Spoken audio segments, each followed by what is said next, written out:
Titanic Talk with Nelson Aspin and Alexandra Boyd. Here we feature stories from the independent documentary Ship of Dreams, Titanic Movie Diaries, and everything else to do with the iconic ship.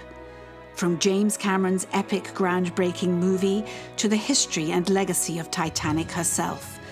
Join us and our special guests as we continue the 25th anniversary celebrations of Titanic.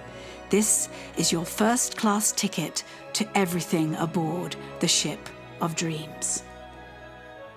I'm Nelson Aspin with an especially deep voice today because I'm battling a cold, but that's all right because I appreciate the extra dose of testosterone because I'm surrounded by two lovely women associated with James Cameron's 1997 Titanic epic. Of course, my lovely co-host, Alexandra Boyd, the filmmaker behind Ship of Dreams, Titanic Movie Diaries, and one of her featured actors from the film in the documentary. Alexandra, will you make the introductions, please? I will, because Linda and I met on the set, and I was like, oh, another redhead, one. Second, what are you doing? She said, I'm third-class woman. I said, I'm first-class woman. And that's how we used to refer to each other. Linda Kerns is, actually, you have several titles in the film. Explain a little bit who you were, because everyone will know you when you think that. I have third-class woman as a title, and then I have third-class Irish woman as a title. I was the frozen dead eyeballs at the end of the movie, you know, when they're pulling people out of the water, and there I am with my big frozen contact lenses. And you'll see me in the party scene down in third class, swilling a beer while Kate and Leo are out looking glamorous. And one of our fans who's watched the documentary said, oh, you mean the Jesus, Mary and Joseph lady? I love her. Oh, yes. Yeah, I get that too. And you know what? I really wasn't thinking when I said that. That was just an ad lib that came out. And I wasn't thinking about the fact that that's really kind of an expletive, you know. It's kind of like saying God damn or something. And I was like, oh my God, they bleep it now on television. Do they? Yeah, they leave Mary and Joseph in and they bleep out Jesus. What world are we living in? I mean, it's so true to the time. And yeah, Jesus, Mary and Joseph. Yeah, well, you know, it is what it is, but it's memorable, and because it's so poignant too when they're going through the dead bodies, and your image sort of epitomizes what they're seeing. That and Ellen with her dead baby, which sort of comes right afterwards.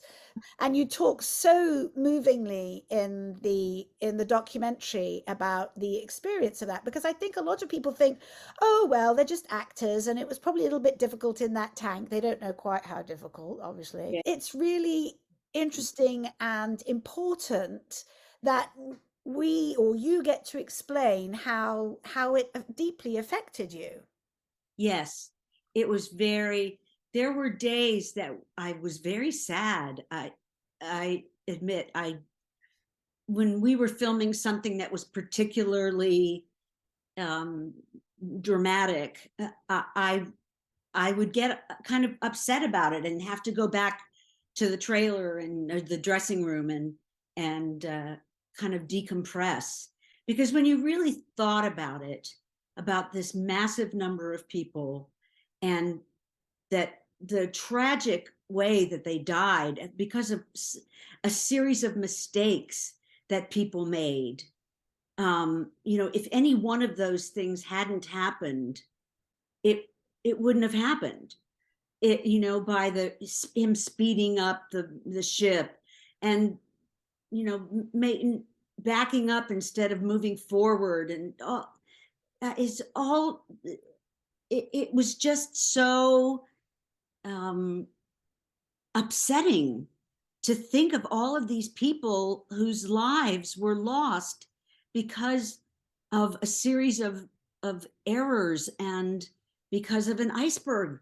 Yes. You know, Did you once you knew you were going to be involved in the film, did you delve very deep into the story? Were you prepared in any way that what you would be doing might be an experience like the one you had? No, I really wasn't, because it was very short notice when I found out I was doing it. And so I didn't really have the time to do a lot of preparation. The preparation that I did do was, Jim Cameron had a huge script. It was like a couple hundred pages. And if he had shot all of that, we would have 3 Titanic movies. Yes. And I read that, and that had a lot of information in it. It But does. His research was deep and wide and yes, evident. Linda, we've talked to other people in the film who've, part of the audition process was being in the water. When you auditioned, did you have any, because you actually got to be in the water for the film quite memorably, did you have to have any aqua audition? No, I didn't. They just assumed you would be okay in the water? That's rather risky. Did. Yeah. And I mean, all of us in the water had on those little life jacket things, which actually did float a bit.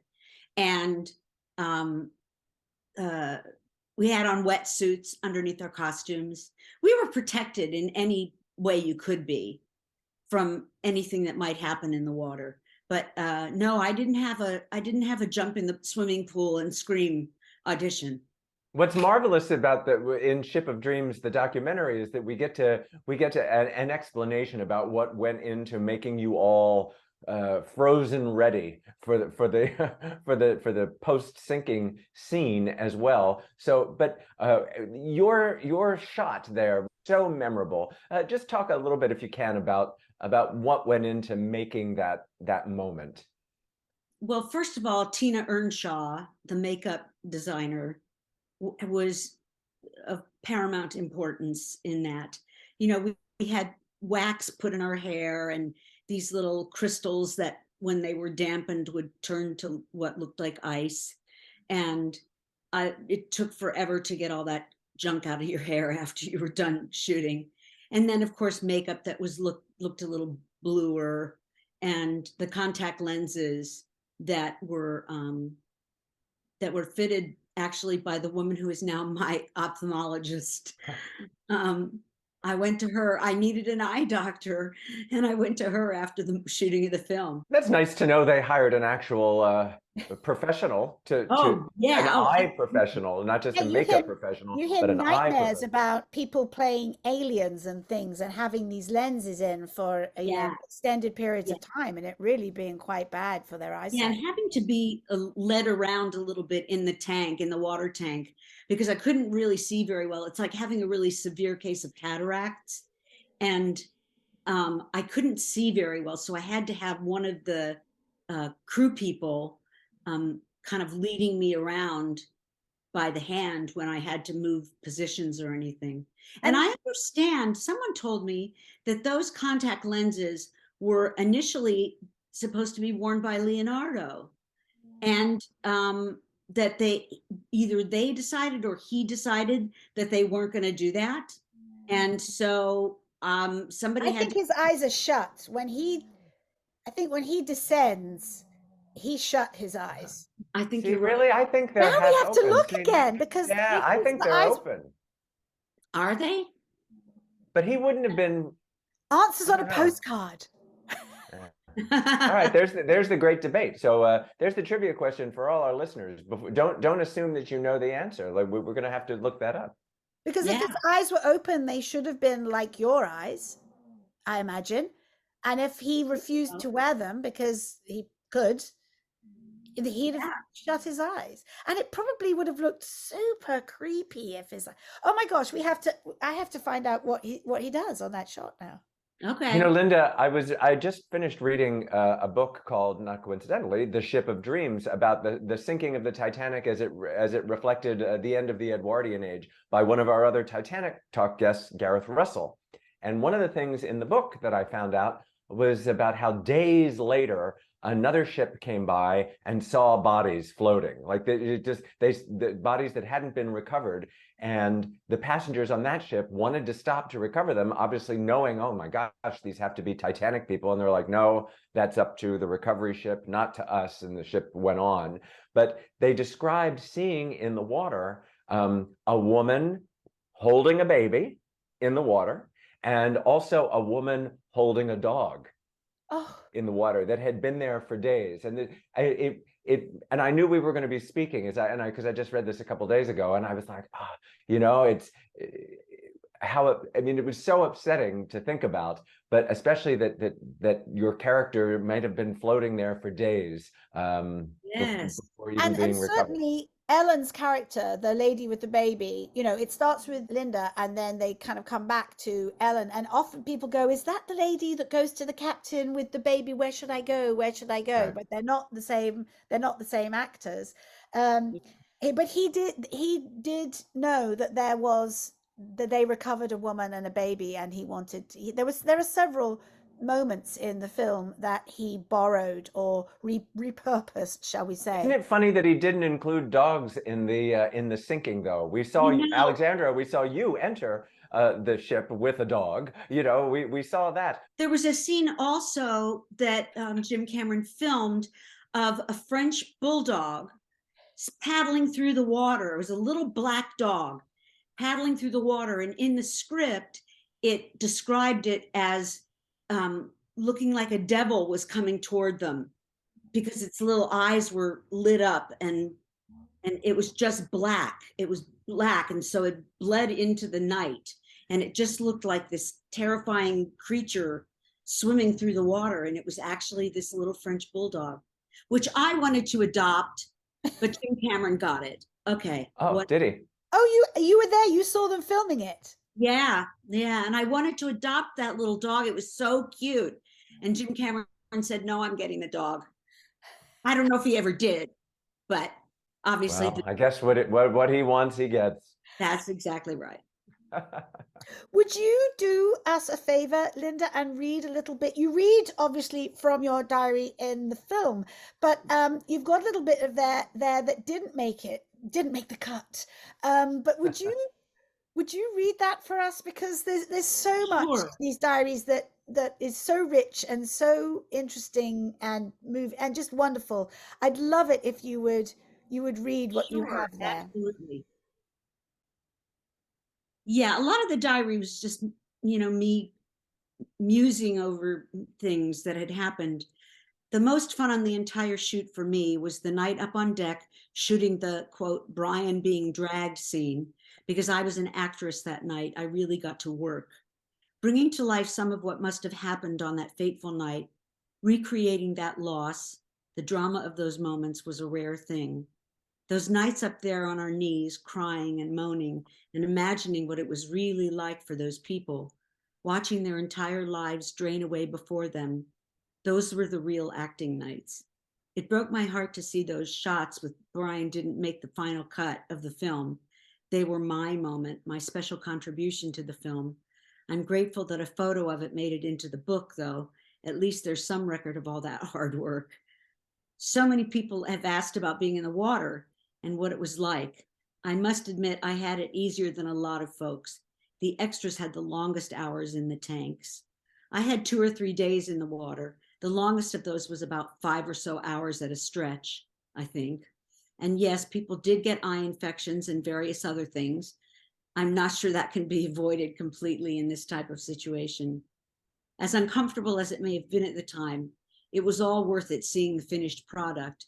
And for me, seeing my face, my dead eyeballs, my frozen personage on the Oscar telecast.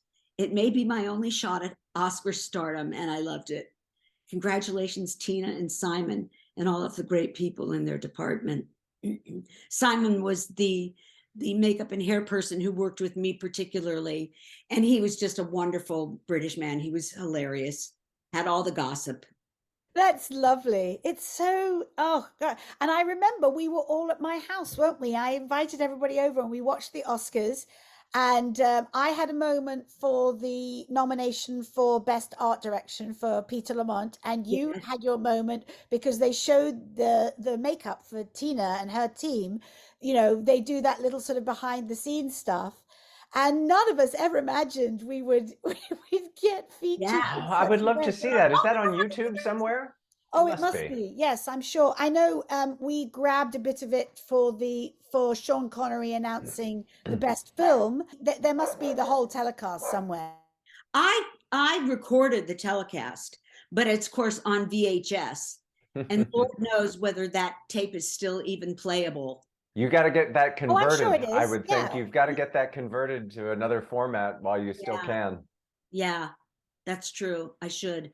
Although VHS, according to some of the Titanic fans on YouTube and Instagram, VHSs are still popular, especially with Titanic They're fans. coming back. Well, I read, I didn't read somewhere, but another one of our guests, Pablo Ohana, who is he's sort of a numbers nerd, and he tells us how much money, you know, box office the film made, but it also tops the numbers for the number of VHSs ever sold on one single movie. That doesn't happen so much anymore now because people just automatically go to the streamers. But I think there's fans out there who like to have the physical thing, the DVD or the VHS, or, you know, I'm still a person who likes to read a book. Yeah, exactly. Me too. Exactly. Me too. Exactly. And So, I write notes on paper, not in my computer. So Linda, I have to talk to you and have you share with us some of the other parts of your career, because you're an amazing musical theatre actress and a director now. I came and saw you in Wicked at the Pantages Theatre. You've done so much stuff. Like Titanic's just the tip of the iceberg. What else of some of the other projects that you've worked on? Well, I was in the original Broadway cast of 9, the musical, which then went on to be made into a film that I didn't care for personally. You know my friend Shelley Birch then. Yes, I know Shelley. Amazing. Yeah. We'll talk about that on on another talk. Yeah. But yeah, there we go. Of course I know Shelley. And so that was an experience, you know, the workshop of that, and then going on to do another month of Broadway rehearsals and another month of previews before we opened. That was quite an experience. And that was my first Broadway show. And then I went on to be a replacement in Big River on Broadway, which was also another, I don't know, each project has its own special personality, its own special quirks and funny things that happen, and nothing is ever the same twice. And now I've gone on to doing some directing plays here in LA. And I just actually directed a new play called Tornado. I love directing, and I'm having a great time doing it. And I have to say I'm getting better at it. You know, when I first started directing, the person who asked me to direct something, he wanted me to direct a production of I Do, I Do, the old musical that starred Robert Preston and Mary Martin.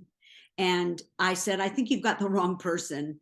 And he said, no, you should be directing. This is the right person.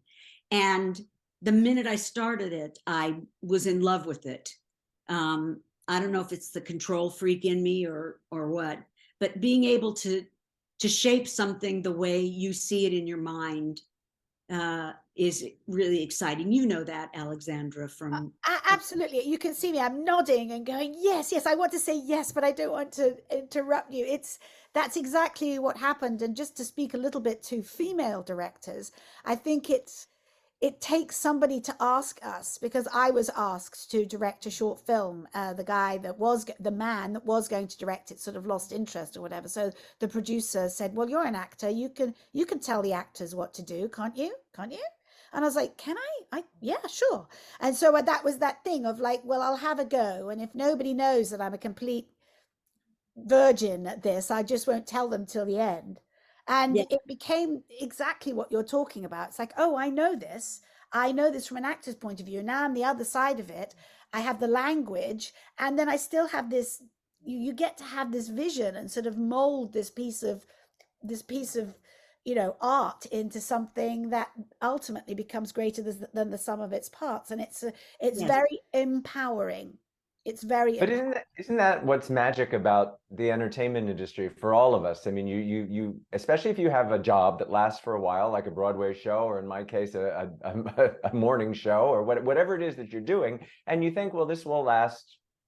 You think at the time forever, and of course it doesn't. Nothing lasts forever, but you can always, you're really never aged out. You might get aged out of a particular job, but you never get aged out of the industry. You can reimagine yourself in so many ways. There's so many things to do, and that's kind of the magic thing about it. Yeah, as long I'm finding that now.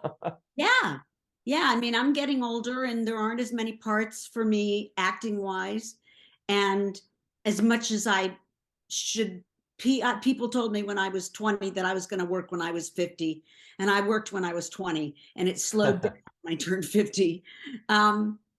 Oh yes, they love to do that, don't they? Because you're not an ingenue, quote unquote ingenue. You'll have to wait till you're a character, because you're a character actor now. But there are no young character parts, right? Wrong. Oh, it's such wrong. Yes. So, Yes. yeah.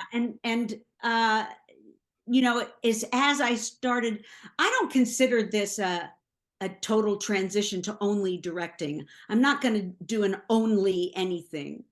I feel like I'll still look for directing work and I'll still look for acting work.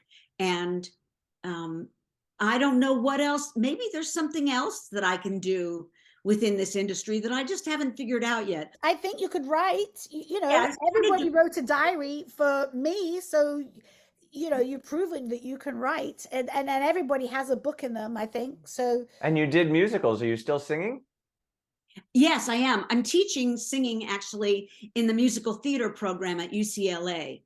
Fantastic. And I'm going to be retiring actually from there in a couple of weeks. I've been there for 23 years. Wow. So I started there just after Titanic. It was the fall that I bought my house in '99. So I started teaching at UCLA then, and I still teach there. I don't sing as much myself, and that's, my kids were asking me the other day what I thought I was going to do when I retired. And I said, one of the things I'm going to do is go back to singing on a regular basis, like actually practicing and singing, because you don't sing a lot when you're teaching. I don't anyway. I think it can be kind of dangerous for your own voice and for the person that you're teaching to sing. I want them to find their own voice. I don't want them to be imitating me. So I tend to explain things more than I will give an example. So I'm going to start singing again and playing piano. I started playing piano when I was 5, and I have fallen off the piano horse for a few years here, and I'm planning on getting back in. There's a big old grand piano in another room. You're reminding me, and Nelson, you'll love this. In earlier this year, I saw Nelson do his cabaret at the Gardenia in Hollywood. And I remember seeing you, Ms Kerns, do your cabaret at the Gardenia. And somebody wrote a song for you called Dead in the Water. Dead in the Water. Ah. Yeah. And every time I hear that song, you know, the real version of the song without the rewrite lyrics, I always think of you. And then I was sat there watching Nelson standing in the very same spot.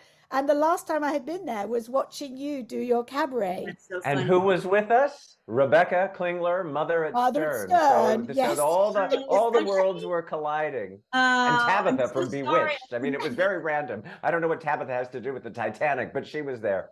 You wove it in, darling. You wove it in very well. It was a beautiful tapestry. My friend Phil Swan wrote that song. I said, you know, I have to have something in my cabaret act about Titanic. I can't just completely ignore it.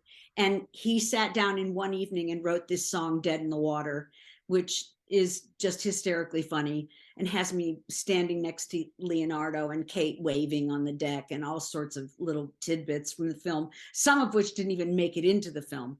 But Phil found out about things and just put it all in a song. was great. I think we need to see that on YouTube as well. I was going to say, I think that's or once you've retired and you do your act, that's got to go in. The reignition of your cabaret career now that you're retired. That would be fantastic. You don't think Titanic is too long ago to put that song in? Are you? Are here you we are serious? talking about it. What are you talking That's what we're doing right now. That's true.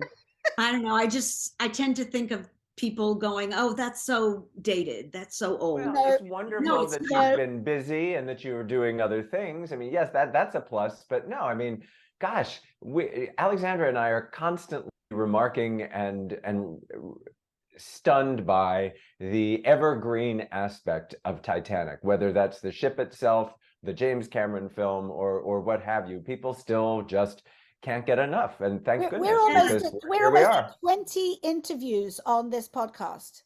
I don't know how many are up and running and live, but 20 conversations and more people lined up. Because I wasn't really aware until you did Ship of Dreams about how much it's still in the zeitgeist, you know.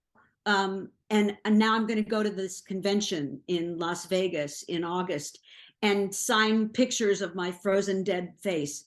And you know, the fact that it still touches people so much. I'm sorry, I can't resist this, Linda, because you've told us you have the same eye doctor that fitted you with the contacts from Titanic. If that convention is in August, this gives you a couple of months. Get in touch with her. Please get a pair of white contact lenses so that you can go. People will want to get photos with you if you put those contacts in. And it will be wonderful. I know, but but people want that. Please put those contacts. Get those. You have an amazing opportunity to do that. All right. I'll call my ophthalmologist and say, do you have any frozen contact lenses around? Yeah, I also have to mention Fabian, our cinematographer, on that day that you were interviewed, and he talks in the documentary about how blown away he was when we all started showing, that's the lady. Oh my God, I know who that is. You know, because he's a cinematographer. He's a filmmaker because of James Cameron, and he describes it so eloquently how it came about. But he, off camera, he just said, is that the so-and-so lady? I was like, yes, it is. Anyway, let's set up the shot. But all the while you were reading, and Chris and Liam and Rebecca and everybody, he was just having kittens that he had been invited to film all of our interviews. That's so amazing. Yes. So we cannot deny the effect. And also you saw the super fans who saw this film or who've seen it, who weren't even born when the film came out. Young people are drawn to the film and to the story. It's extraordinary. And that's a lesson about your work overall. I mean, and besides Titanic, I mean, all the things that you do, your teaching, your singing, your plays, whatever it is, you're touching people that you'll never meet. You're touching people that you'll never know in ways you'll never know. Isn't that amazing? It's the power of the movies.